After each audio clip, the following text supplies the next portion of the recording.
Hello বন্ধুরা, আসসালামু আলাইকুম। তোমরা সবাই কেমন আছো? আশা করি ভালো আছো। আমিও ভালো আছি। আজকে আমি গরুর মাংস ভুনা করব। মাংস ধুয়ে আমি পরিষ্কার করে নিয়েছি। এখন মশলা মাখাবো। প্রথমে আমি আদা রসুন বাটা দিয়ে দিব।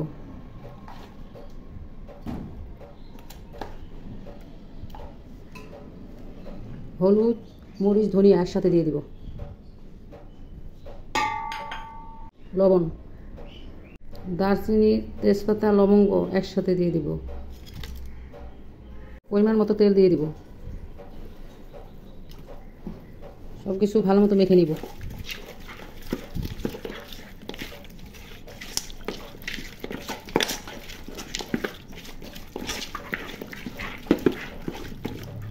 মেখে 20 মিনিটের মতো রেস্টে রেখে দিব।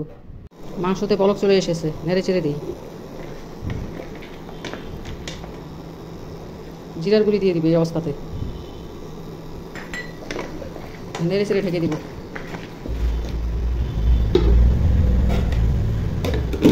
এই অবস্থাতে পেঁয়াজ কুচি দিয়ে দিব। নেড়ে চেড়ে ঢেকে দিব।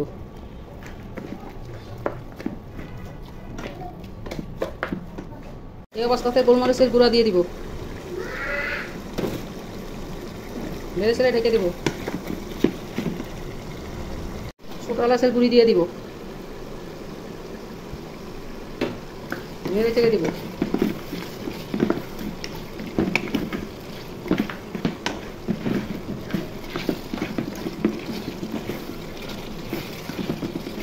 এখন ঢেকে দিব। মাংস নেড়ে ছেড়ে দিই। মাংস ভাজা ভাজা হয়ে গেছে। আর 10 মিনিটের মতো ভেজে মাংসটা নামিয়ে নেব। মাংস রান্না হয়ে গেছে।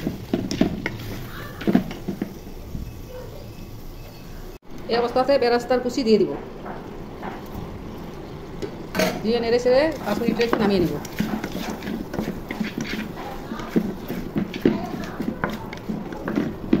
এখন ঢেকে দিব।